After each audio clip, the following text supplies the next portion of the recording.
don't matter what your name is, share your story. We'll be waiting for the haters won't. Welcome back, everyone, to For the Haters podcast. Today, we're joined by Daniella, a mother of two, a fierce advocate for her children, and a woman who's navigated the challenges of special needs parenting with incredible resilience. Daniella opens up about raising two children with complex medical and developmental needs, including epilepsy and autism, and the emotional toll and strength it requires. She also reflects on the personal and family struggles she faced along the way, including the loss of stability due to her children's biological father's addiction and the healing and support she found in her fiance and mother. This episode is about fighting for your children, rediscovering yourself in the process, and finding strength in unexpected places. Daniella, thank you so much for being here on For the Haters. Let's get started with your early years of motherhood and what those early days looked like with your firstborn. Of course. So I became a mom at 20. I have my oldest, Noah, who's now almost 9. It goes by very fast. And I remember being pregnant and just not really knowing what you're walking into. And I remember I went in for an OB. I had high preeclampsia, whatever. My blood pressure was going high. Yeah, preeclampsia. I can't always say it right. And they told me, you're having the baby. I had no hospital bag, nothing ready. I was kind of separated from my kid's father at that time. I was trying to see where I was going to live.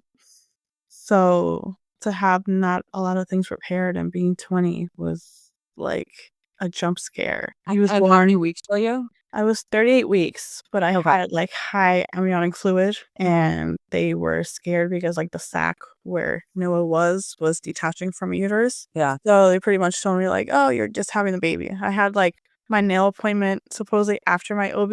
I was like, oh, I'm going to go get my nails done. I'm going to do this. And Noah had other plans.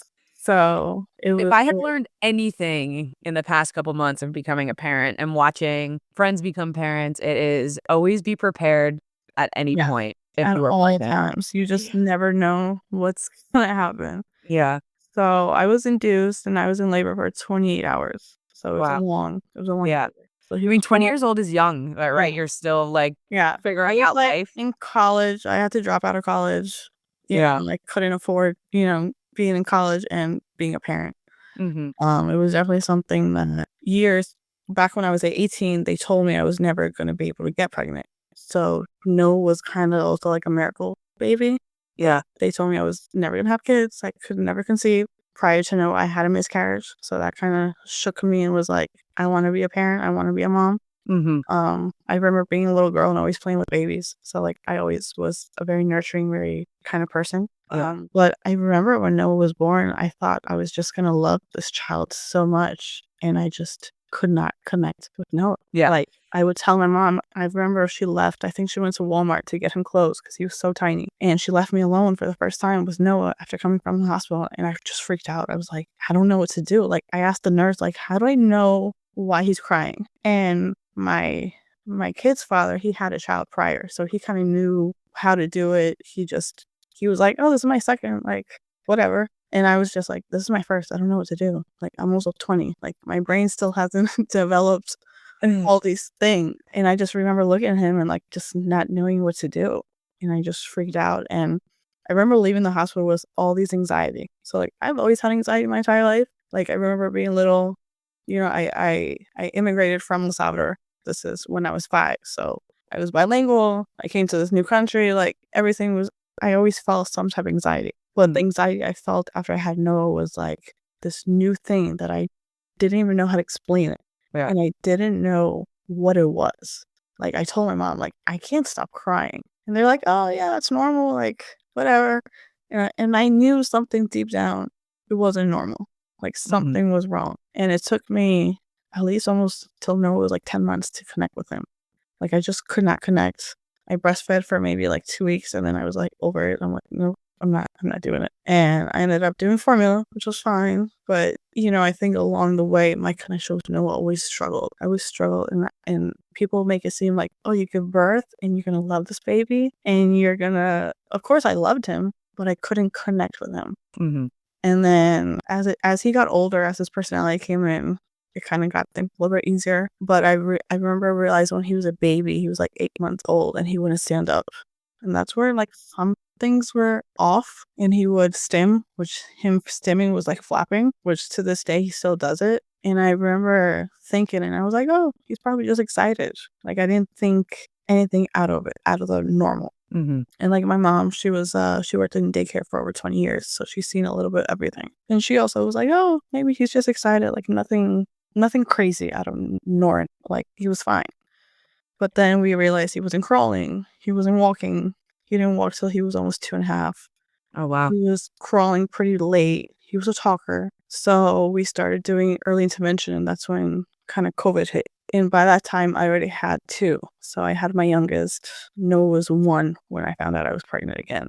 Oh, wow. And I was not ready. I got pregnant on the IUD. So I was not ready I was 22. And I found out on Halloween I was pregnant. I was like, oh my God, what am I going to do? I had my little one, Zayden, in 2019, July 4th of 2019. So, and that was a whole other venture with my pregnancy too. At 30 weeks, they told me that he had fluid in his kidneys. And I was like, what do you mean fluid in his kidneys? Like, what, you just drain it? Like, they're like, oh no, we're going to wait till you give birth. So I waited, but I gave birth on a holiday. So no one could see him. So I waited till like 2 weeks. He went to see the best urology on Long Island, the best that I was recommended. He was an amazing doctor. And they're like, he has so they call it RSV, kind of like the virus, but this is in the kidneys. So you can call it RSV or RUV. So it's kind of his urine goes up his kidneys. So instead of just going down, it goes up and down. And it's called like kidney reflux. And he was born with that. So I was kind of dealing with Noah's delays and a newborn at the same time. Right when COVID hit, it was like the world shut down. I was dealing with 2 different needs being there, and I just didn't know how to navigate it, or it was a new world for me kind of thing. Yeah. And you also mentioned that there were some major shifts around when your youngest was 6 months years old. Yeah. 6 So when months my years old. youngest, Am I losing my mind? 6 month years old. Is that right? 6 months old. 6 months 6 old. months old. Yeah. So when Zayden was 6 months old, his dad just got up and left, and right when the world shut down too. So Now, do they both have the same father? they both had the same father. Okay. Yes. So we were all, at one point, we all were trying to make it a family. Unfortunately, this person chose addiction, drugs, alcohol. When he left, we were co-parenting to an extent. He would come see the kids, but we were also dealing with Zayden's medical stuff. So we were having surgeries quite often. So I just didn't want to take him out, didn't want to do any stuff like that. What was the medical things that were going on? So right when he was born, that they did those testing, and then I took him to neurologist. They did a test. So they put like dye through his kidneys with a large needle. I remember them strapping him down like he was an animal. Like they strapped both his hands, his feet, and I just had to watch him scream. And it was like traumatic. Like it was just so rough to see that. And he was only 2 weeks old. So they did that. They confirmed what it was. Then they confirmed that in his bladder, he had something called like a balloon. So it's like literally like a balloon. And they didn't know if he was going to be able to walk. They told me like, we don't know if this child is going to be able to walk. So that was kind of rough to hear. Your little one that just came into this world. What do you mean my child can't walk? Then a few months later, they did another one to confirm everything going on. And still, so it was like grade 1 to 4. He had the worst. On his left one, it was a grade 4, and the right one was like a grade 2, 3. And then at 6 months, around the same time that we were finding all this stuff up, my relationship with their dad just ended. He wanted to leave, and I was like, okay, you can go ahead and better yourself. I had no awareness of his using. I had no idea. So it's kind of like I didn't know who I was sleeping next to for a really long time. Yeah. I didn't know who I had kids with. I have always had a good relationship with my mom. So she kind of just opened the door and was like, come on, come live with me. And that's kind of what happened. And then from that to a year, Like from the time he left to a year, I started going to court for custody. And eventually after 2 years, I got granted sole custody. To go back a little bit, your other son was showing signs of autism quite early.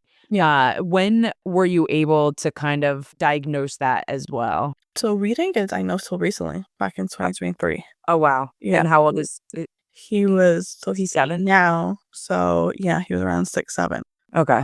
That's the first time I took him to a neurologist back in 2022, 2023. I don't want to say that I didn't want to take him because I knew something was wrong. I knew something was wrong deep down, but no doctors ever told me, like, here's a referral. No doctors Mhm. ever said anything. Everything was like, oh, he's fine, he's fine. Until at school, he was starting to have these absence seizures. So he would just go blank for a couple seconds. And one of his teachers, like, they upload pictures every day of the kids, whatever they do. In this picture, he's like holding a crayon, but he's not. And he's just blank. He's looking into somewhere else. And I told his teacher what happened. Like, what is that? And that's kind of when it was like, oh, one of the psychologists told me about these absence seizures that are very common with kids with delays and all this stuff. And that, because of her, is kind of why I really went. Because I was like, if this is something serious, I want to make sure that he's getting the right help. Because a seizure can end up being very dangerous if you don't take care of it. Yeah. And do you feel like you've gotten the right help now? I do. I think this last year in 2025 was when we were struggling to find the right medication, the right help, the right dosage. I do say having a child who's autistic is very hard on a daily basis. I don't know what my days look. Some days are good, some days are rough, some days are just in between. Yeah. I'd love to get more into that, but I just want to just go back a little bit and just talk about the custody around that. You just mentioned that you did gainful custody. How did that process kind of unfold, and like what was that moment mean to you? It was really hard because it was during COVID. So it was Mhm. all Zoom, it was all delayed. So I remember going first to get served kind of thing. Mhm. So that was rough because I had to find this person that was nowhere to be found.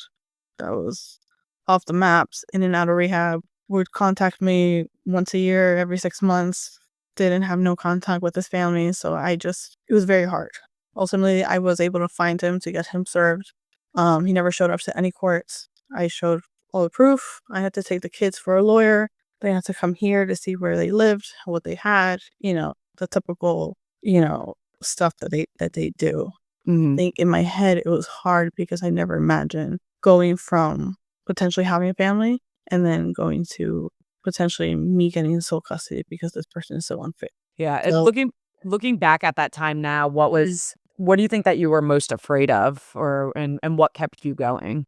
I think I was most afraid that I wouldn't get like full sole custody. Honestly, I think my kids just kept me going because I knew it was my job to keep them safe, Mhm. even if that meant from their own father. It was my job to advocate for them. It was just all on me, and making sure that I would have them 100% of the time, that I could make decisions on a sober mind was the most important thing to me, especially knowing what Noah was going through and then all the decisions that I had to make for Zayden, to have surgeries, to have this, to have everything going on. Do you have any contact with him, and is there any kind of support There's there? no contact. They haven't seen him in 5 years. Oh, wow. So there's no contact. And then after I won sole custody, the judge asked me if I wanted to change their last name because of the way the situation was. So ultimately now they have my last name. Oh, So yeah. wow. Yeah, I mean, a lot, right? Yeah. Yeah, you have a lot on your plate. You're what, 20, 29. like, but at that time you At were, this time I was 24. yeah. And so making a lot of decisions. What does the support around you look like? At that time, Yeah, at that time. I pretty much only had my mom. At that Okay. time, maybe one friend. I had one friend that actually helped me get full custody. She helped me with the paperwork. Yeah. And What does that support from your mom mean to you? I think back then it's very different than what it is now. I think back then she had her arms open and she's like, you need me. I'm here. I will always be here. And you have two beautiful grandchildren. I had at that time I was the only one that gave her grandchildren. So I think she was there every appointment, every doctor, Mhm. every decision. I would always talk to her about it and was like, do you think I'm doing the right thing? Do you think Zayden should be having so many surgeries at such a young age? What do you think is going on with Noah, especially because she has so much insight of kids and she working at a daycare for so long and she saw so many different things. So I think having her just support it was good to have it because I had nobody else. Yeah, and so navigating multiple surgeries for your youngest while managing, your other son with autism and epilepsy, how do you balance that? How do you balance everything? I don't know. I mean, at the time, it was really tough because we were getting autism diagnosis and epilepsy diagnosis at the same time. And then we also found out that he has like an epilepsy gene. So he got one good and one bad. Found out that I'm the carrier. And my youngest is a carrier too. Except we don't have seizures. We're just a carrier. Noah, unfortunately, he has seizures. He's had them. He's been seizure free for almost a year now, but he is on medication for life. So that's kind of hard and it's scary. I remember after his first couple of seizures, I would go to his bed and just see if he was breathing, see if he was moving. Yeah. And it happened with my mom while she was driving. So it was just, it's scary. He has to get testing done. He has to do all this stuff. Never in my life did I think my child was going to have epilepsy. So yeah, and you mentioned that every day is different. So is there any kind of routine in your life? Is there any normalcy to like schedules? And I think the only normalcy is that they go to school. I go to work. I'm now a teacher, so I follow their schedule. I follow their routine. That's really the only normal. But Noah's autism is more like the behavior. So I don't know if he's going to come home happy and he's going to have a nice, bedtime routine, nice, I don't know if he's going to come home angry. So I think that's the imbalance of every day, just to take every day by grace and just be there for him, do things that might ease him or help him, all that kind of stuff. Or I know when something's going to change. If something's going to change in the routine, I have to let him know in advance just so he knows what's going to happen. So he's prepared. Yeah, so he's prepared. What does that relationship look like between your two sons? So I have a very different relationship with both of them. So with Noah, like he's getting older. He's almost 9. He's a little bit more independent, but he still needs me. We are very different people. We tend to clash still a little bit, but he is the one that made me a mom. So I'm very lucky of how much he's grown. Mm-hmm. He has a special education at school too. He's a small class, he has an IEP, he has all these meetings, evaluations, the whole thing. But even with all that support he has, he's doing amazing. Like, he's an amazing student. Mm-hmm. So I'm very proud of the person he is, the student he is, the way he's achieving, the way he's getting more confident as he gets older. And then with my youngest, he's just my baby. He's my cuddle baby. He's the one that I've had to put under anesthesia so many times. He's the one that just still sleeps in my bed. He's been through a lot for the last 6 years. So this last year in 2025 was the first year he went without any surgery, without anything. And that's when he gained a ton of weight. So now he's just a little chunk. I call him my chunky monkey. And he's like, why do you call me chunky monkey, mommy? And I'm like, because you're just so chunky. You got cheeks now. Before he was all skinny and I could pick him up. Now I can't pick him up. Yeah. He's still like, sometimes he talks about his scar. He has like a C-section scar. And he's like, mommy, do you remember when I had surgery? I'm like, yeah, I do. Remember, like, we were playing blocks in the hospital? I'm like, yeah, I do. So I think having those two different relationships helps because what might help one might not help the other one. Mm-hmm. So they both have different needs. And I think that's where, me personally, I struggle because what might help Noah might not help Zayden and vice versa. And what about the relationship between the two of them, like together? They're like brothers. They fight all the time. But they're like brothers. They are brothers. Well, I mean, yeah, but like we're close brothers. Like they fight all the time. Like my brother and myself are 10 years apart. So I didn't have that growing up.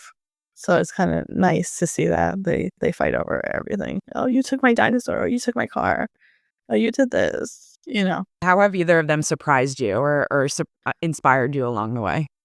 I think Zayden is the one that inspired me the most. I remember him waking up from surgery and he was already eating ice cream. And I'm just like, you were just cut open, like multiple layers and all this stuff. And how are you so, like, he just took it like, okay, this is happening to me and I'm going to get through this. And I have my mom. At the time, my fiance was very around. So he was like, I have my dad, I have grandma, and I'll get through this. And the strength he's shown from that point to now is just, it's amazing. Like if you see him, people would never think what he's been through. People would never even know. And then as far as Noah, I think I'm just proud of how hard it's been and how many medications he takes daily to be such a young kid. And he just takes them and he goes about his day and he's confident and he wants to learn, he wants to grow. And Noah has a lot of life experiences, even though at such a young age. Like he knows that his dad left. He knows that hurt and he's come to terms and kind of accepted it. Mm-hmm. And also he appreciates that somebody else stepped up and has been there for him when he remembers when it just used to be me, him, and his brother. Yeah. So, You have a partner now? I do. I have a fiance that we've been When'd together. you guys meet? So we met through Noah. He's a barber. So he used to cut Noah's hair. And that's kind of how it started. And at first, we were just friends. We just, talking. It was a nice time to talk. He's the kind of person that you can talk for hours for. And you just can't get tired of it. Like conversation. We both come from similar backgrounds. We're both Hispanic. So that kind of helped. Yeah. And we kind of just met through Noah. So you gotta thank Noah for that. What does that relationship look like with him and your kids? So my kids are stuck to the hip with him. Like the minute he walks in the door, it's dad, dad, dad, dad, or like in Spanish, papi, papi, papi. And I remember when Noah was like 5 or 6, he came up to me and he's like, "Can I call him dad?" And I'm like, "If that's what you feel like and you are comfortable, of course, whatever you are comfortable with." Because there was a time where they called him by his first name. Yeah. How does that make you feel though? What are those feelings introducing another person into your kid's life when you had experiences with someone that just left so easily? I was terrified. I was terrified. I wanted to, not the fact that I just wanted to stay friends, but I wanted to be very cautious, especially with Zayden. Noah kind of knew who he was because he cut his hair. So he kind of had an idea of this person. But honestly, I think that's something that I'm still healing, the whole abandonment issue, the whole of what if you walk out tomorrow? I grew up with a dad that kept coming in and out. My parents were married, but there was a big abandonment issues because my dad would work a lot. So I kind of grew up with that. And then to have that happen to me and my kids, it was rough. I think now as I sit in a stable and healthy relationship, I look back and I'm like, oh my gosh. I remember when we were talking and I was scared. And I told him, I remember sitting down and I was like, listen, I have 2 kids, 2 special need kids. This is not easy. I don't know what my future is going to look like. I don't know how complicated Zayden's going to get. I don't know what's going to happen with Noah. So if you can put 100% of you, then we can make this work. But if not, let's just stay as friends.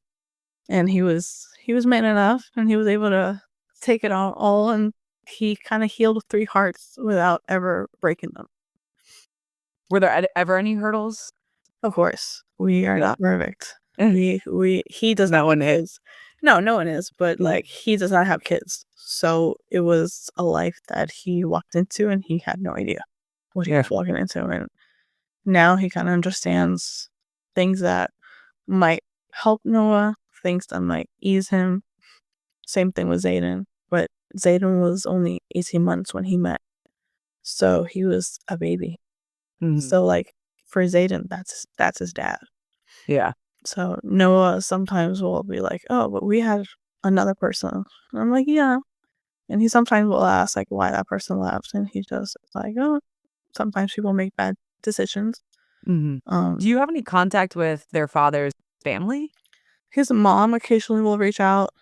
and be like, hey, hi, how are you? His mom is very sick. One of his sisters occasionally through like Instagram, but not a contact or whatever. Yeah. I think everybody felt very, I don't want to say the word upset, but they didn't expect me to change their last name. And that's when a lot of people were like, you did what? And I'm like, yeah. These kids are my job. I've been working very hard to Literally. do everything, and they deserve to have my last name. So, yeah. Yeah. So it's I'm very new to the More world. women need to feel comfortable if you're not married especially if you're not married, if you feel comfortable to use your last name on a birth Yes, certificate. I would. If I could go back, I would have done that or hyphenated at least. Yeah. I think I always tell people that are not married and have kids, I'm like, give it your last name. You're growing it, you're pushing it out, give it your last name. So, When you look back, is there anything that you feel proud of for yourself? Not your kids, but like of you. when I look back, maybe my healing journey. I Okay. started therapy right when my kid's father left, and I did not know how much healing Daniella needed. Me growing up, I had a very weird relationship with my dad. I went years without no contact. So it was stuff that I just put under me and never really dealt with Mhm. until I became a parent myself. And I was like, Yeah. oh, this needs healing. And I've been in therapy for almost 5 years now. Shout out therapy. Yep, I love therapy. I've had many different therapists. Some have moved, some have left, some have, just changed. And I think each one of them have showed me different things. With different things. Yeah, I find that there's therapists that you need at different parts of your life. Yes. I have a therapist that I automatically think of who helped me through a really dark time, but if I had her now, I'd be like, okay, I don't need you right now. Like it's not that That's how I was. I was right when COVID hit, I would also do groups. So I was in groups. I did like not AA, but whatever it's called when you have a family that's in addiction. I can't think of the word right now. I don't know what it is. But yeah, I did groups to understand what it's like to have somebody that you love in addiction. At that point, I thought I still loved this person. I think I did at one point in my life. Yeah, I'm I was sure. very young. I was very naive. I didn't really know what love was or what it really meant. But I'm thankful that through that process, I got my kids. Mhm. But I think the person doesn't want to do better or be better. You can't help them. So, and No, it sometimes has to be their choice. it has to be their choice. Yeah. Yeah. What do you wish people better understood about families raising kids with special needs? I think people have to understand that it's not a child being rude or being disrespectful. It's just that they do not work or operate. I don't want to say the word normal, but the way a normal child would be. You have to work around your child. You have to work around their needs and whatever that may look like. And I think people just should be a little bit more open to that and have a little bit more open mind to how hard things can be. You talked about your mom before and like her importance to your life then, right, when everything was kind of unfolding. What does that relationship look like now? Now it's very different. I am going to be 30 this year. So They're just all best years. I've heard. I'm very excited. They are. When I became a mom, I was barely 20. So my relationship with my mom has changed over the years. Good and bad. I think because I am in therapy, I get more insight of breaking generational traumas, breaking certain things. My mom was a very good mom and still is a very good grandmother. But there are some things that I want to be better. I want to do better. For example, my kids are in therapy. They go once a week. At a young age, people may be like, oh, why? But I'm like, I just want them to have it. If they want to talk about their bio dad, that's there. They don't want to talk to me about it or whatever they want to talk about. Bullies, school, you name it. Things that I might do. I'm not a perfect parent. I know my kids are going to tell me, Mom, why did you do this? Why did you do that? And I want them to have an extra outlet. So my relationship with my mom has changed. There has been more boundaries up as I've gotten older. as I've also created my own little family. She still supports me, and I know she's always gonna be there and always gonna support me and my kids. But there will be a time where it's gonna be like, okay, I did what I did with you, I helped you, and now you're kind of just on your own wings. So, and I will always appreciate that from her.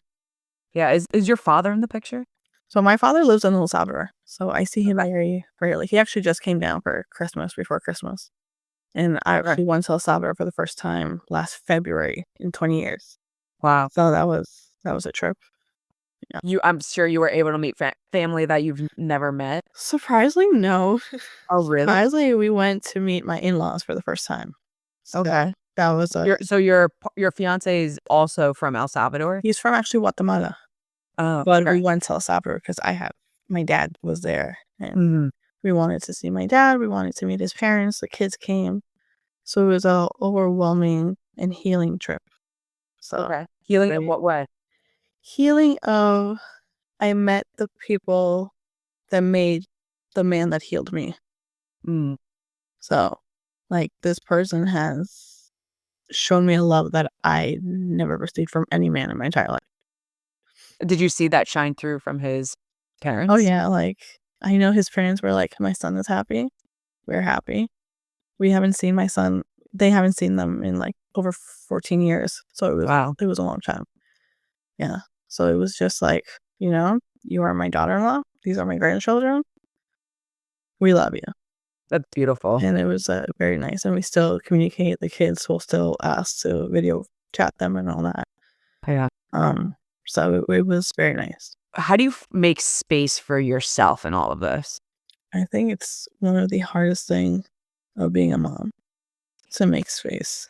And I asked that question and then I thought to myself, Becky, you are a mother now. yeah, you probably know how hard it is. And you have a little one, so that's But you're a little bit out of the newborn, but also yeah.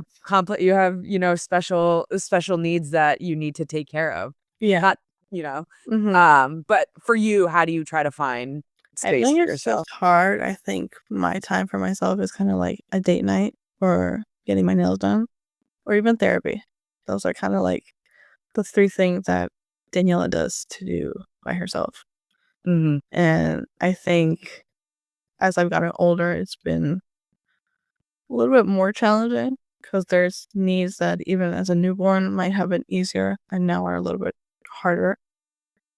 Um, I think you just have to make the time for it because Yeah. if I'm not good, my kids aren't good. So making myself as a priority is the most important. Yeah, but so much of your identity is shaped by motherhood, right? Yeah. So, who is Daniela outside of being a mom? I think I'm still trying to figure that out. I think 2026 is for that. 2025, I got my license after so many years of being afraid of it. I was like, Mhm. nope, I'm gonna achieve this, and I'm gonna do this. And I was working at a restaurant for a really long time, for 5 years. Um, it ended up being mentally draining job. It was just not for me, and Restaurants are toxic in nature to they work. are, and I think Yeah. the environment is toxic too. Like, I didn't realize how toxic it was till I left. Yeah. And, I actually became a teacher. So it was, like, one of my biggest goals. I went to school to be a teacher. Mhm. So now I kinda have the same schedule with my kids, same time, same days off, all this stuff. So kinda it works out for the best of both worlds pretty much. Yeah. And Your partner's still a barber? yes, he has his own barbershop. Still a barber. Noah is considered the kid with the cool designs at school. Yeah. It's still, I think when you both have goals and ambitions and things that you want to achieve and you both support each other, I think that's the most important thing. Like, I said to him, I was like, I can't work here anymore. And he's like, okay, like, go find what makes you happy. Yeah. And he supported me. I had to do a lot. It was a lot of interviews, because when you work with the school, you have to be careful and they do a lot of stuff. And it wasn't easy. I'm currently taking a test to become a teacher assistant. I Mhm. would love to be in special education. That's kind of like where I want to lead in the next 2, 3 years. Is that what dreams you have for yourself in the next chapter? I do. I would love to work with or one of my kids' teacher, because once they graduate that school, I can apply to work there. And this teacher of his was Noah's teacher, now is Zayden's teacher. And she is just an amazing soul. Like, she's that one teacher that she has a space in my heart for my entire life. Is Zayden in special Zayden is, well? yes, so he has delays as well. Okay. He has like a IP, he has self-contained classes. It was really rough when he was back in 2024, he had his big surgery. So it's a little rewind.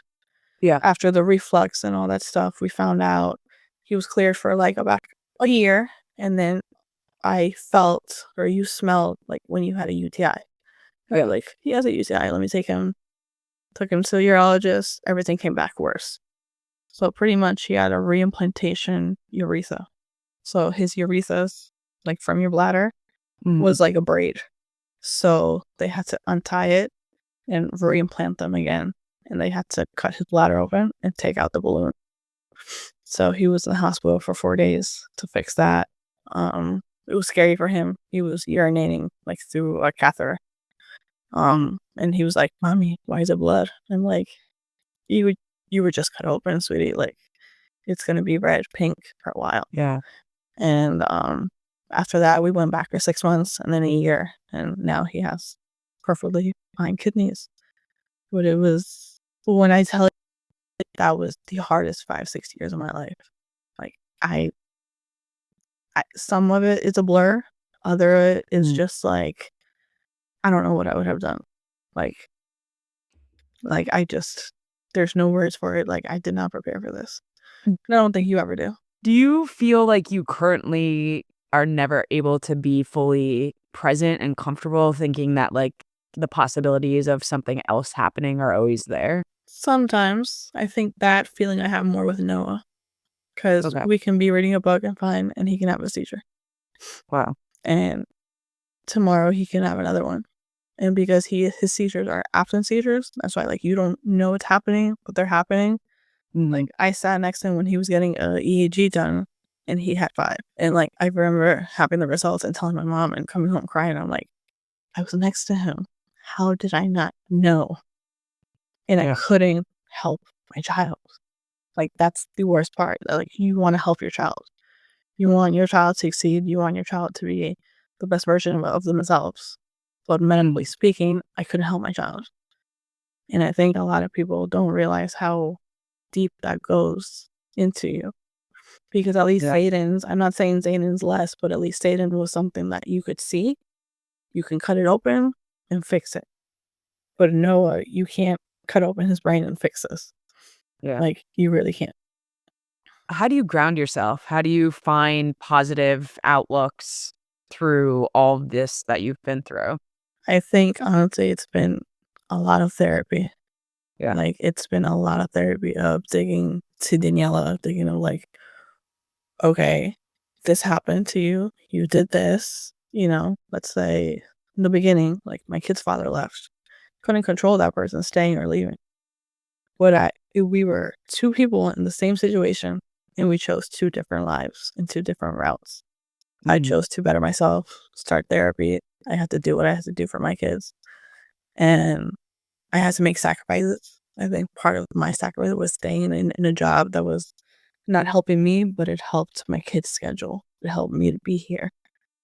And I stay there for comfort, I think, for the most part. And so I knew that I was like, no, Daniella's worth a lot more. I'm worth to have that dream job, even though I'm a mom of 2 special needs. And then I think my fiance, just his support, his mindset, he's a very positive person. And that kind of helped me become that. I think a couple years ago, I was very negative. I was very, like, not like the negative Nancy, but like more of like, when someone be like, "Oh, this good is gonna happen," I'm like, "Yeah, okay, this is not gonna happen. Like, this is gonna take a while." And I think accepting your situation is hard. Like, when you talked about, like, me being pregnant with Noah, I remember all these dreams, all these things of who he was going to become and all this stuff. And you kind of grieve when you become a special needs mom because the life that you expected is not what is your everyday life. Mm-hmm. So I think, I see people that, like on Instagram, I see people enjoying having 3, 4 kids, having more, buying a house, all these goals, which is amazing, which one day I hope to be that. But I can't say I have been excited or been happy at every stage of motherhood because I've also had to grieve a lot of things. Yeah, at the same time, what do you hope your story inspires in others? I just hope I can touch anybody else going through the same thing and just hope that you're not alone. And most of all, give yourself grace. Give yourself that time to be like, you're human. We all make mistakes. We all, try our best. Mm-hmm. If you wake up every day trying to be a better person and just be there for your kids, I think is the most important thing. How are you there for your kids? Like if someone was listening and like asked for some key levels of advice, how do you feel has been most important, the ways that you've shown up for your kids? I think advocating for them. I think knowing that there might be an issue and just being their voice when sometimes kids can't be a voice. Mm-hmm. I think being present, even at times where it has been rough. I think the most important thing to be there for your kids is just to show up. Tell them that you do similar things that they do. Like my kids know that mommy goes to therapy. Just giving them tools that can help them. And ultimately, like, just showing them that support. I think as parents, of course, we make mistakes as humans and all that. But I think that support of a child, there's no words to describe that. Because when your child feels that you're there and you support them no matter what, doesn't matter everything else. If you could go back and tell yourself something 5 years ago, what would it be? To not be so hard on myself. I think I've been very hard. Not that I hated myself, but I've been very mean to myself for certain decisions, certain people that I've left in my life. Not taking to know it to neurologists sooner. I think that was the tough thing that I had to accept and be like, well, I took him when I could, and he got the help that he did, just to love myself a little bit more and put myself more as a priority. If I could go back, I would do that. Anything else from your perspective of just life that you might have not mentioned yet, or might have not said that you want to get out there? I think I shared pretty much a lot. I think anybody who is a special needs parent can relate to my story and relate. I think the most important is like that grief that nobody wants to talk about. It's like something that I think should be talked about more. I think it should be shared more because it's a normal feeling. It's a normal reaction. And even though we have all these goals and dreams for our kids, we can still dream. Maybe not as big as we wanted to in the beginning, but they can still like dream big. Yeah. And just to support whatever goals they want to be. If someone wanted to contact you, how would they best reach you? So I have Instagram. I have TikTok. What's your Instagram handle? Instagram is Daniella Latina 96. I don't even know. I always love asking that question, and Yeah, but I don't know. their handle. I think Daniella Latina with the 2. Yeah. Could ask my fiance. He would know. I don't know. He would know.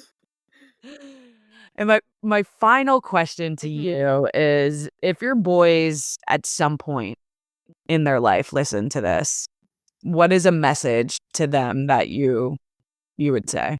Oh my goodness, that's a very deep question. I love it. I love it though. Honestly, I would just tell them that mommy did the best she could and still continues to do it. And no matter what throws at us as they get older, or even when they were younger, if they have any questions, I'll always be here to answer anything and to support them. Like, that's all I ever want. I want them to be. I think this world needs a lot of good men. So I think my goal is for them to be good men, good morals, hardworking people, and just be a decent human. I think this world needs a lot of that. My nose started getting red. That's my like sign of like I'm like that was beautiful. Well, Daniella, your story is a testament to the unwavering love, resilience, and the quiet power of showing up every single day for the people who depend on you. From advocating for your children's medical needs to creating a loving home despite the chaos, your story is one of transformation, strength, and deep purpose. Thank you for everyone listening, and thank you for sharing your journey, and we will see you next time on For the Haters. Thanks for listening to For the Haters. Don't forget to connect with us on socials, follow, like, and share to help more people find this community. And remember, they're not alone. And if you haven't yet, join our Facebook group. We'd love to have you there. The more we grow, the more lives we can impact. What's your name and share your story? We'll be waiting.